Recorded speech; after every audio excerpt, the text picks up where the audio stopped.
Hello friends, welcome to more creative. दोस्तों, आज 26 मार्च दिन गुरुवार है। वह हिंदी महीना चैत और शुक्ल पक्ष की अष्टमी है।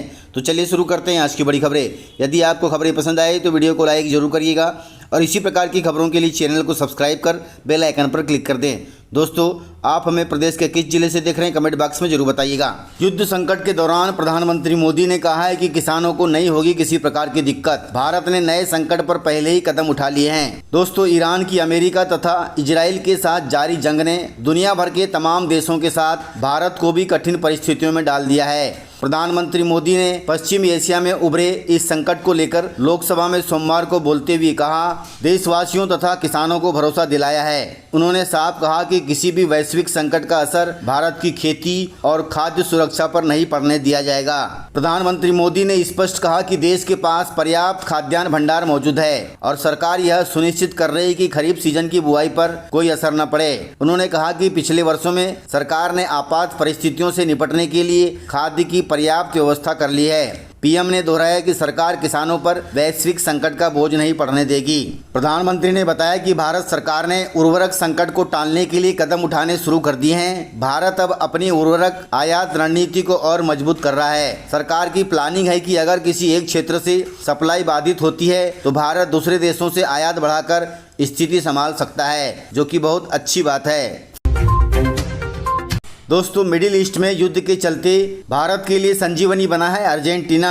जब खाड़ी देशों से तेल और गैस की नियमित आपूर्ति पर खतरा मंडराता है तो भारत जैसे बड़े बड़े उपभोक्ता देश के लिए नए विकल्प खोजना बेहद जरूरी हो जाता है। इस वैश्विक संकट की घड़ी में भारत को एक नया दोस्त अर्थात मजबूत ऊर्जा साथी मिला है, जिसका नाम है अर्जेंटीना। दक्षिण अमेरिका के इस देश ने भारत को की जाने वाली एलपीजी आपूर्ति में भारी इजाफा किया है, जिससे आम भारतीय उपभोक्ता को गैस की किल्लत का सामना नहीं करना पड़ेगा। ताज़ा आंकड़ों के मुताबिक अर्जेंटीना ने साल 2026 के शुरुआती 3 महीनों में अर्थात जनवरी, फरवरी, मार्च में भारत को 50,000 टन एलपीजी भेजी है और भेजने का सिलसिला आगे भी जारी रहेगा, जो कि बहुत अच्छी बात है। गाइस, केंद्र सरकार द्वारा महिला आरक्षण लागू करने की तैयारी चल रही है। दोस्तों, मोदी सरकार 2029 के लोकसभा चुनाव तक महिला आरक्षण लागू करने के लिए नारी शक्ति वंदन अधिनियम में संशोधन करने की तैयारी कर रही है। सूत्रों के अनुसार यह संशोधन 2011 की जनगणना पर आधारित होगा, जिससे लोकसभा की सीटें बढ़कर 816 हो सकती है। वहीं गृह मंत्री अमित शाह इस पर विपक्षी नेताओं के साथ आम सहमति बनाने के लिए चर्चा भी कर रहे हैं। कुल मिलाकर साल 2029 से पहले महिलाओं को आरक्षण मिल जाएगा, जिससे उनका हर क्षेत्र में उत्थान होगा। दोस्तों, देश में घरेलू गैस सिलेंडर बुकिंग के नियम फिर बदल गए हैं। ऑयल कंपनियों ने घरेलू गैस सिलेंडरों की बुकिंग के नियम में सोमवार शाम को बड़ा बदलाव किया है। शहरी क्षेत्र की तरह अब ग्रामीण क्षेत्र के उपभोक्ता 25 दिनों में सिलेंडर की बुकिंग करा सकते हैं। अभी तक सिलेंडरों की बुकिंग 45 दिनों में हो रही थी, लेकिन अब इसे कम कर दिया गया है, अर्थात शहरी तथा ग्रामीण क्षेत्रों के उपभोक्ता 25 दिन में गैस सिलेंडर की बुकिंग करा सकते हैं। वहीं प्रधानमंत्री उज्ज्वला योजना में बदलाव किया गया है। इस योजना के उपभोक्ता अब 45 दिनों में सिलेंडर की बुकिंग करा सकेंगे। यह कदम कालाबाजारी और गैस सिलेंडरों की रिफिलिंग को लेकर मिल रही शिकायतों के चलते उठाया गया है, जो कि बहुत अच्छी बात है।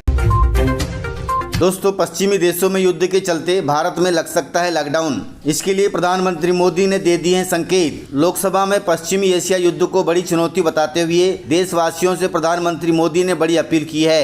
उन्होंने कहा कि हमने कोरोना जैसी चुनौतियों के लिए तैयार रहना होगा। पीएम मोदी के इस बयान के बाद ज्यादातर लोग गूगल पर लॉकडाउन इन इंडिया सर्च कर रहे हैं। क्या वाकई में देश में कोरोना जैसे हालात हो गए हैं? जो भी हो, प्रधानमंत्री मोदी ने एक बात का भरोसा जरूर दिलाया है कि देश में पैनिक हालात नहीं होने पाएंगे। वहीं मीडिया रिपोर्ट्स के अनुसार भारत में फिलहाल अभी लॉकडाउन जैसे हालात नहीं हैं। हालांकि युद्ध के लंबा खिंचने पर हालात गंभीर हो सकते हैं। प्रधानमंत्री मोदी ने इसी चुनौती पर बात करते हुए देशवासियों से तैयार रहने को कहा है। अगर हालात और गंभीर होते हैं तो कोरोना जैसा लॉकडाउन नहीं लगने वाला है, क्योंकि वो अलग महामारी थी। भारत कुछ ऐसे उपाय अपना सकता है जैसे हमारे पड़ोसी देशों ने अपनाए हैं। पेट्रोल डीजल के संकट के लिए वर्क फ्रॉम होम तथा इलेक्ट्रिक वाहनों पर जोर दिया जा सकता है। वहीं रसोई गैस सिलेंडर के एवज में सोलर एनर्जी और इंडक्शन चूल्हे के इस्तेमाल पर सरकार भी जोर दे रही है। इसके अलावा कालाबाजारी को रोकने और हालात को पैनिक बनाने वालों पर सख्त कार्रवाई भी की जा रही है। कुल मिलाकर देश में लॉकडाउन नहीं लगेगा और लॉकडाउन जैसे हालात भी नहीं है, लेकिन आम आदमी पैनिक न हो। गाइस, किसानों के लिए जरूरी खबर है। सीएम किसान कल्याण निधि योजना पर आया है बड़ा अपडेट। मध्य प्रदेश के किसानों के लिए बड़ी राहत की खबर जल्द आ सकती है। राज्य सरकार की मुख्यमंत्री किसान कल्याण निधि योजना के तहत मिलने वाली अगली किस्त का इंतजार अब जल्द खत्म होने वाला है। करीब 83 लाख किसान इस योजना से जुड़े हैं और सभी की नजरें 14वीं किस्त पर टिकी हुई हैं। किसानों को आखिरी बार 13वीं किस्त अगस्त 2025 में मिली थी। इसके बाद 14वीं तथा 15वीं किस्त दोनों लंबित हैं। इसी वजह से किसान लगातार सरकार से जल्द भुगतान की मांग कर रहे हैं। अब तक सरकार ने कोई आधिकारिक तारीख भी घोषित नहीं की है, लेकिन विभागीय सूत्रों के अनुसार अप्रैल के पहले तथा दूसरे सप्ताह में 14वीं तथा 15वीं किस्त दोनों आ सकती है। अर्थात इस बार आसार है कि सरकार किसानों को दोनों किस्त के 4,000 रुपये बैंक खातों में डाल सकती है। यदि ऐसा होता है तो किसानों को काफ़ी राहत मिलेगी।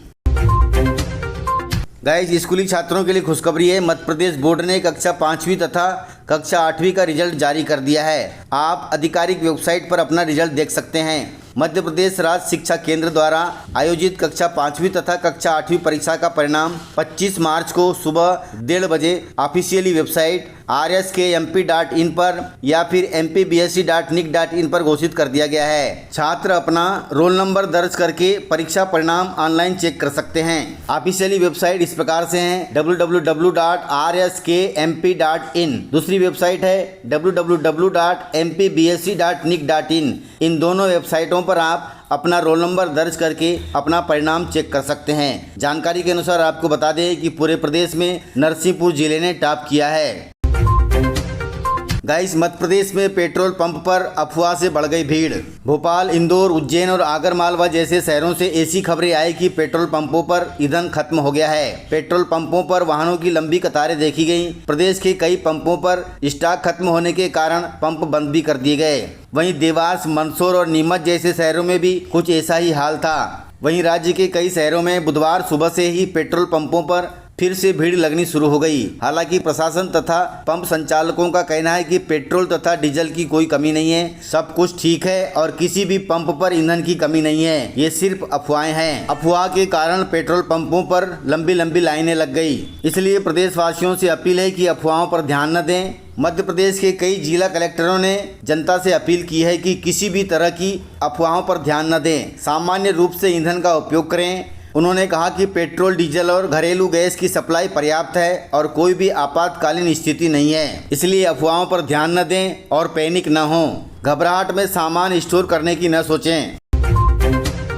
दोस्तों, ट्रेन टिकटों के दलालों पर रेलवे ने लगाया है अंकुश। रेल यात्रियों के लिए जरूरी खबर है। ट्रेन का टिकट ऑनलाइन कटाते हो तो आपने भी महसूस किया होगा कि त्योहारों तथा गर्मी की छुट्टी में किसी महत्वपूर्ण ट्रेन की बुकिंग जब खुलती है तो आप तमाम कोशिश करने के बावजूद भी आप टिकट बुक नहीं करा पाते। इससे निजात दिलाने के लिए रेलवे ने करीब 3 करोड़ फर्जी अकाउंट्स ब्लॉक कर दिए हैं। यही नहीं, इन अकाउंट्स को अपने प्लेटफॉर्म से डिलीट भी कर दिया है। रेल मंत्री अश्विनी वैष्णव ने इस बात की जानकारी दी है। उन्होंने लोकसभा में प्रश्नकाल के दौरान बताया कि दलालों पर अंकुश लगाने के लिए यह कार्रवाई हुई है। रेलवे की वेबसाइट से 3 करोड़ फेक अकाउंट्स को हटा दिया गया है। इससे जेन्युइन पैसेंजर्स को टिकट कटाने में सुविधा होगी, जो कि बहुत अच्छी बात है। दोस्तों, इस प्रकार से खबरें थी। यदि आपको खबरें पसंद आई हो तो वीडियो को लाइक, शेयर एंड सब्सक्राइब जरूर करें।